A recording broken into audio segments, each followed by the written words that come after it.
The following is a Hoop Ball presentation.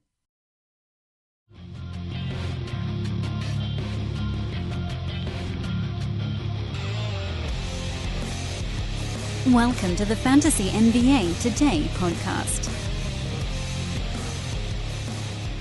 Hello and welcome to Fantasy NBA Today. My name is Adrian Benjamins and I'm joined by Coach. Coach, how are you, sir? Doing very well. How are you, Adrian? Doing good. So, wanna welcome the listeners. Coach and I will be handling the Thursday Fantasy NBA Today show. Also, would like to apologize for this show getting out really late. I didn't realize that we got to record this show Wednesday night so we can get this thing out early Thursday. So my bad, but we will make sure to get the show out on time going forward. Joe, how was your fantasy season, man? It was great. Did you have a good I've had a great time. It's, hoop ball's been a blast. Had enjoyed working with all the guys, and I'm so excited to finally be jumping on with you. It's great stuff. But hoop ball's been great. Our sponsors, and everybody that's made these shows possible. Just, very thankful for all of them. But it's been a great season. I've got two teams that are not head to head but year-long leagues, and was able to actually pull both of those leagues out. So that was really cool to win both of them. Oh, I had a couple of really. The discussion of the forums always help, and had a few good pickups down the stretch.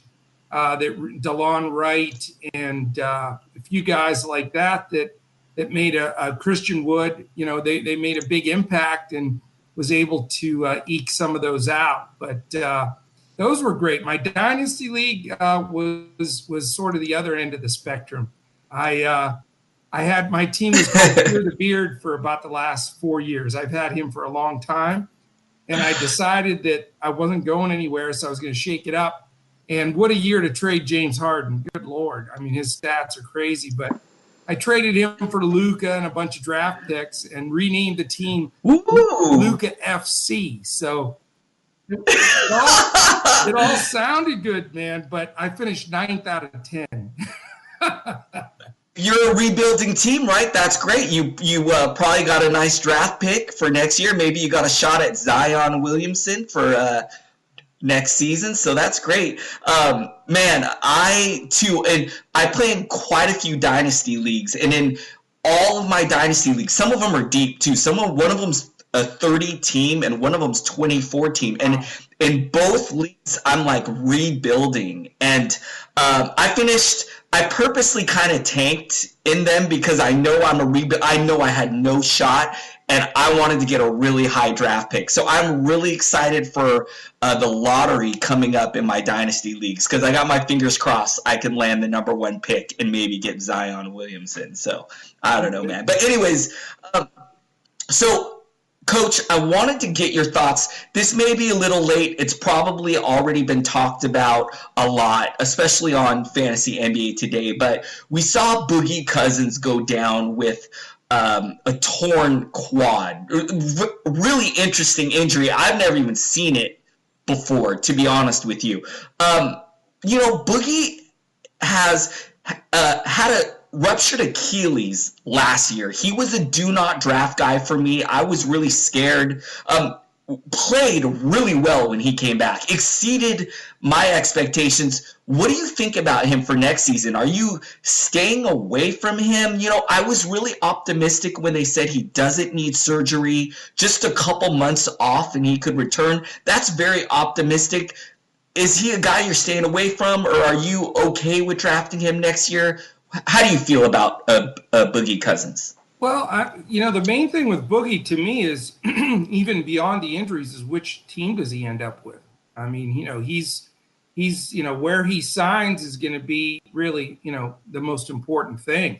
If he goes to a competitive team where he has a major role, then, I think you look past the injuries. He proved that he was came back from the Achilles strong.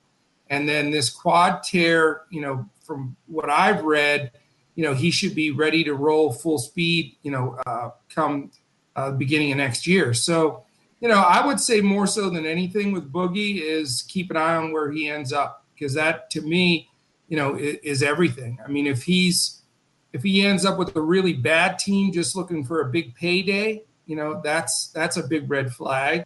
Or even if he stays with the Warriors, and is the fourth option or whatever he is, that's a little bit of concern. So, I on the Boogie watch, and I don't have Boogie in any of my dynasty leagues, so I'm not as worried about that for dynasty purposes. But for the draft next year, it's going to be a wait and see and see where he lands. Yeah, I like that take a lot, man. I think. When he initially got hurt, I was thinking to myself, oh, man, I'm going to stay away from this guy. I'm probably not going to touch him. But I do feel really optimistic that, he's not going to need surgery. They're already saying, could make a full recovery in just a few months. So I'm really hoping that we see the same Boogie Cousins. I mean, I was amazed about how good he looked. Usually when a guy suffers an injury like a ruptured Achilles, some guys never even recover at all. So for him to look as good as he did this year, I was amazed. So I love your take, Coach. It all really depends on what situation he lands in. Is he going to be the number one option on his team? Is he going to be the alpha on his team? Is he going to get that usage, big minutes to put up big numbers? Like, that's what I'm going to really look at. And so I feel really fortunate as a Boogie fan. I don't have him on any of my dynasty teams as well, but I am a fan reality-wise of Boogie Cousins. So I feel really fortunate that he hopefully can just make a full recovery and get back to his old self, because he is really fun from a reality standpoint, really good for the league. So just really glad that he didn't have like a catastrophic career-ending type of injury.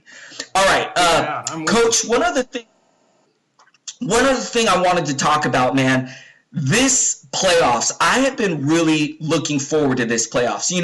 In playoffs past, not as exciting because there are some teams that are so good, and there's so much disparity between the top teams and the rest of the teams. But Coach, I feel like this year it feels a little more wide open with the match, just really good matchups. And tonight, I was really excited tonight because the playoffs have gotten kind of chippy, and the 3 games tonight are all tied 1-1. We saw the Clippers have a crazy comeback against the Warriors. They overcame a 30-point deficit to win Game 2. I love all this talk with Patrick Beverley and Kevin Durant. Want to get your thoughts, man. What do you think of this series? What do you think of the Warriors and the Clippers? I think it's a blast. I mean, I enjoy Beverly more than anybody else in the playoffs right now. He is, to watch him, a foot shorter basically than Durant, just muscle up and drive him crazy is awesome. I mean, I used to run a lot of, when I coached, I ran a lot of box and 1 and triangle and 2 stuff, got to coach against some really special guys like Kobe Bryant and coach against Chris Webber. And we did things like that where we put a little irritant guy on him just like that, just to, generally he'd foul out eventually, but he would make him so mad he wanted to punch everybody. So it's been fun to see that because it's been effective. And, I'm so impressed with Doc and the Clippers. I just can't believe that they've accomplished what they have. I mean, they basically gave up on the season, traded their best player, were totally retooling, start 2 rookies, and here they are just, cleaning people's clock. I mean, I can honestly say, I don't know about you, Adrian, but I mean, I've watched the NBA since I was 8 years old, and I've never seen a comeback like that one. Have you? No, never. And, I love what you said about Patrick Beverley. He is, he's one of those guys, kind of reminds me a little bit of like Dennis Rodman, where like you hate him when you're playing against him, but when he's on your team, you love him. And man, It is an absolute joy to watch him play defense because it is so rare to see a guy that goes 100% all the time. I mean, he is guarding Kevin Durant when Durant doesn't even have the ball. He's like up in his chest. Like Durant can't even breathe. And man, I'm telling you, Coach, it's just one really interesting thing. I was reading that after game one, Patrick Beverley went to the coaching staff, Clippers coaching staff, and said, I want Kevin Durant. You make sure that I am guarding Kevin Durant. I mean, you just don't see that these days, right? Like, and so, man, and the Clippers in general, to see, I mean, Coach, they don't even have an all-star on this team, right? It's like a team full of role players, and they came back to beat the Warriors, who, Coach, like, would you say they've got 5 All-Stars on this team, 4 or 5 Hall of Famers? I mean, it is so fun to watch. It is crazy. It's incredible. I mean, arguably, and I would say, the roster prior to Cousins going down was probably the best roster in the history of the league. I mean, it's basically an all-star team. So no doubt about that. But, being a throwback coach, I just love it because what it shows is you put some guys out there with some grit that are willing to put team first and go after it 110% and coached really well. You can beat anybody. I mean, that team is probably, the Warriors team's probably 20 to 25 points better, really, on a given night, chips on the table.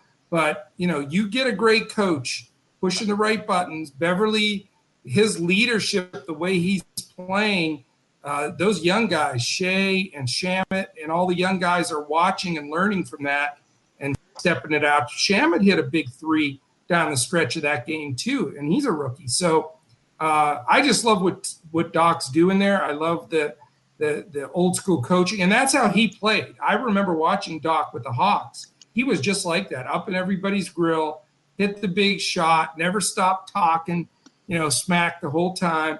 And I'll tell you what, I wouldn't mind being a Clippers fan because they have 2 max contracts. They're going to have a top 3 pick. They're really a team of the future. So we'll see how it goes. But tonight will tell a lot. I think Golden State, this was a wake-up call for them, obviously, with the horrible loss, but also losing Cousins. So, I'm sort of expecting them to come out tonight and punch them right in the nose and win this game by 20. But I'm not rooting that way, but that's what I'm expecting. I love it, man. All right, let's talk about another game going down tonight. Actually in progress right now. The Sixers and the Nets. And, Coach, this one, too, has also gotten really chippy. Embiid gave Jared Allen a bad elbow, then kind of apologized on it, but laughed, and the Nets players, they didn't really appreciate that. A lot of talking back and forth. An interesting matchup. Now, Embiid was a late scratch in this one. Last minute was announced he wasn't going to play. Coach, how concerned are you about Embiid's health? And, this is a fantasy show, so we should say, does his health, do you kind of downgrade him when you're draft? Like for next year, I think it's safe to say Embiid's kind of considered like a first round value. Are you drafting him like that, or do you downgrade him because of the injury history? What do you think about him? Well, first of all, I think this year he was a first team All-NBA center. I think he was the best center in the league. I mean, it's that simple. However, to your point, if I'm sitting in that 4-hole, 5-hole, whatever in the draft next year, and he's the highest rated guy coming up, I'm worried. And I'm just going to say that now. Not because he's hurt right now and out of tonight's game, but, if you remember, I mean, it took a couple of years to trust the process stuff to just get him on the court. He has a tendency to put weight on. He looks like he's put on about 20, 30 pounds, with this injury because he hasn't been working out. So, big guys like that with that size that have injury history, I hate to say it because I absolutely love him. I love watching him play. He's one of my favorite guys out there because I think he's great for the league, his personality and his intensity. But I would definitely downgrade him all the way around as far as picking him because, he's just one step away from a season out. And so I think you got to always be concerned of that. And we'll see. I'm a big DFS guy too. So I saw that about 5 minutes before lock, and I plugged Boban in my lineups tonight and expecting him to do some good stuff. Greg Monroe got the start, believe it or not. That's pretty sad when the fact that they're starting Greg Monroe, but hopefully Boban gets in there and causes some trouble. But I'm with you, man. I love Embiid, but it sounds like you're a little worried. I am too. I would think twice before making your first pick overall with him in your draft coming up next year. I like that take, Coach. I like to play it on the safe side. I don't like to take risk when it comes to injury prone players. And man, especially when you're talking about the first round, you lose your first round player. That is catastrophic for your fantasy team. So, man, I agree with you. If I'm sitting in that second half of the first round and he's the best player on the board, I likely would still look elsewhere. Now, early second round, if he's sitting there, that's when maybe I'll jump on him, but likely somebody will scoop him up before then. Somebody will probably take that gamble. But, Coach, I have to admit, man, I'm really concerned. I mean, for him to miss this game, this doesn't sound like a precautionary thing. He might have an issue with that knee. And as you said, big men with foot injuries or knee injuries, 7-footers with problems like that, always very scary. And I always like to err on the side of caution. So I love your take, Coach.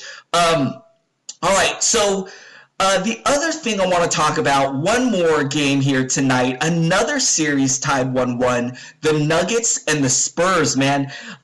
Coach, the Spurs I can't remember them ever not being relevant. It is ridiculous. I live in Southern California. Very sad to say because it's a dark time for the Los Angeles Lakers, but I am a Laker fan. And, we go through ups and downs and highs and lows. The Kobe era, where we won those titles, and now where we are now, not making the playoffs for, I believe it's been 6 years in a row. Coach, the Spurs have been good forever. The David Robinson era, Tim Duncan, it's like all past. They are still making the playoffs. Here they are again, still relevant. What do you think of this series? Tied up 1-1. We saw Jamal Murray had a rough game 1, had a rough start to game 2, but then caught fire at the end of that game 2 to lock up that win. What do you think this series? Who do you think's going to win here? Well, in that challenge they had online where you pick all the series, I picked the Spurs in 6 prior to the series. Wow. I just absolutely believe, well, first of all, Pop's the best coach in the history of the NBA. So that tells you one thing right there. You put the best coach on the bench in the history of the game that has coached a culture that has been multiple decades of success. That's hard to beat. And then you match it up with Denver, who has guys that have never been in this situation. Jokic, Murray, all those guys, this will be a learning process for them. But I don't think they come out of this series. I really don't. I know that the 2 seed, and they're, most people have picked them, but, I'd be very surprised if they survive just the history that San Antonio has. The 2 games they're going to have at home these next 2. I think they'll be up 3-1. Now we'll see. Again, Denver's probably the more talented team, but to Pop, that doesn't matter. I think you give him just about anybody, he'll find a way to get them to blend to be successful. So it'll be fun. It's definitely an intriguing series. I'm not a big Mike Malone fan. I just don't like some of his rotations. I know he talks a good game, but I think Pop's going to just outcoach the pants off him and beat him. So we'll see. Yeah. Hey, if I had to pick one upset in this Western Conference, this would probably it, because you pretty much nailed it. This is a classic matchup of experienced team versus maybe a more talented team. Man, the Nuggets, I mean, this is really their first time being in this situation. They have a very young team with Jokic and Jamal Murray. They got a lot of young guys that haven't been there. So I like your take, man. I mean, look for the experience of the Spurs to maybe get the edge here. So I like that, man. All right, so we pretty much gone over all of the games for tonight. We got a little bit more time.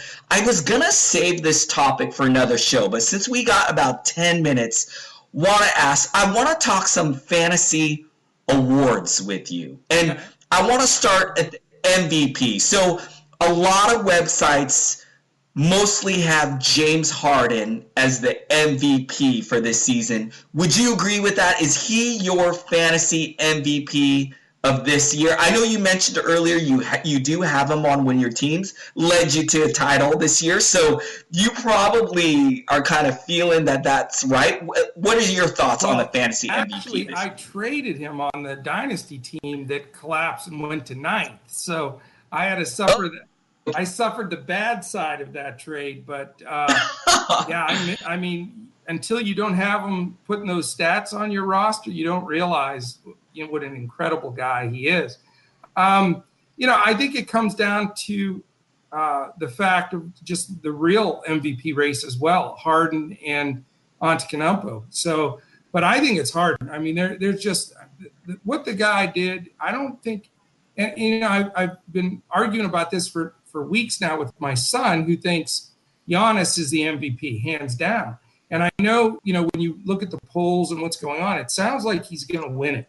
But I don't agree at all. I think Harden, if you really dig into the stats, no one's had more 40-point triple-double games. Nobody's averaged the number that he's had with the amount of assists that he's had in the history of the game. And he's broken about 5 or 6 records that Will Chamberlain had and that the Big O had that nobody thought would ever be broken. So I know Giannis is phenomenal. I think that once he develops some range and starts knocking some threes down, he's going to be the best. He could be MVP for 5, 6, 7 years in a row if he stays healthy. But I don't see why you elect an MVP that shot barely 25% for 3 from the year. And even though he's a dominant player, is surrounded by some, good talent there, and they have a really good team. You take Harden off Houston, they're not even going to think about the playoffs. So, as far as MVP for fantasy and for real life, I'm completely in the Harden camp. How about you? Yeah. So my take is a little different. For fantasy, I agree 100%. I'm going James Harden. Statistically finished the number 1 player in fantasy. Now, I do believe if Anthony Davis didn't get shut down, if all of that stuff with the trade demand and the Pelicans sitting him, I do believe that Anthony Davis, we would be talking about him as our fantasy MVP. But now I do like your take on Harden. If you want to go Harden for reality MVP, I got no problem with it. I think it's great. Man, that scoring run he went on with 30 plus, that was ridiculous. And hats off to him. But here's why, reality-wise, I would vote Giannis. Milwaukee finished with, I believe, the best record in the NBA. Outstanding. But here's why also I like Giannis. Two-way player. Coach, a lot of people think Giannis could be in the running for Defensive Player of the Year. So I love that he plays both sides of the ball. Now, I do agree with you. He's probably got the much better supporting cast when you look at when you take into account he's got Bledsoe, Middleton, Brook Lopez. has a really good supporting cast. Where Mirotic, yeah.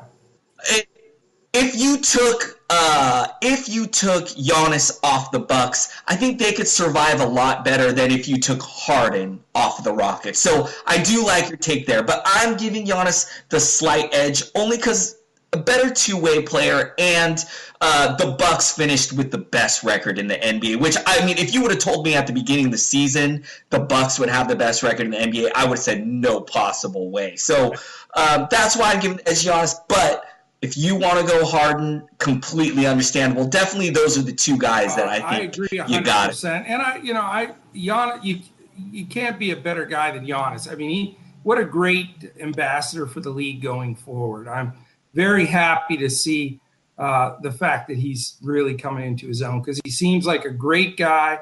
I don't think he's the kind of guy that'll skip out on Milwaukee. He'll probably stay there. He's got a lot of good quality. So I think that's fantastic too. And you're right. I mean, Harden definitely is not a defensive wizard by any stretch, but it's those two guys certainly have really stepped away from everybody else. There's no question about it. All right, you guys, we are coming up on close to 30 minutes. We're going to end the show a little early.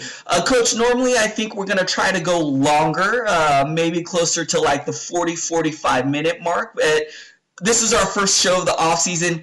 I'm super excited to be doing this show with you, man, and looking forward to talking to you on a weekly basis. I can already tell that this is going to go great. This partnership's going to go great. So I want to thank you for joining me here tonight. You got any closing thoughts before we wrap this up? I want to thank you. I mean, this is your slot, and I'm just I'm thrilled to be able to be jumping into this with you, man. We're going to have a blast, and I'll tell you, as far as the length of the shows, I'm all about just picking some topics and going. If we go an hour, we go an hour. The more info I think we can give our hoop ballers out there to look at and off-season stuff. There's so many things that we can talk about going forward, and maybe just to give a little preview of what we can, with the draft coming up and those strategies, keepers, boom and bust guys. We got all kinds of stuff. I mean, I'll tell you right now, if you're serious about winning your leagues, you gotta follow it just as strongly in the off season. That's where the difference is made. This year, and I'll close with this too, is I'm really excited. My son and I are actually going to Vegas for the summer league, so we're going to be there. So we'll do our show. I'll do my show with you right from the summer league in Vegas. I'm going to try to get starters. I might see you down there, man. I was this close to going last year. At the last second, I had some scheduling issues. And when I missed it, I told myself next year I'm going to be there. So I might see you down there, Coach. But awesome. Hey, I can already tell you and I are on the same page, man. My whole purpose and goal for this show is to get everyone prepared for next season. Let's talk sleepers. Let's talk draft strategy. I want to do another show going over fantasy awards. There are more awards that I want to get into, like Rookie of the Year. Fantasy. Luka. I love. Coach, I can already tell we've got so much to talk about. We are we're gonna have a great off season, guys. So we're really looking forward to doing the show with you guys. Anyways, hey, Coach, where can people find you? Where are you on Twitter or social media? Well, if you still, if you're on the Hoop Ball forum still, feel free to throw some questions in there. We had a huge rush, tons of forum time. Lots of responses here towards the end of the season, but now, it's dying down that everybody's regular seasons are over. But still throw any questions in there anytime. I'm also on Twitter at Joe Sarvadi. That's JoeSarvadi, and I'll respond there. And look forward to really, getting something going with this show on a weekly basis. And what I can't promise you is, with Adrian and I will both focus on between now and the start of next season is having you go to your draft more prepared than you've ever been before. and bringing home some championships. Yes. So there we go, man. Man, hey, Coach, I can already tell, man, you and I are on the same page. I love it. All right, you guys, hit me up on Twitter. I'm at Adrian Benjamins, and we will be back next week. Thank you guys so much.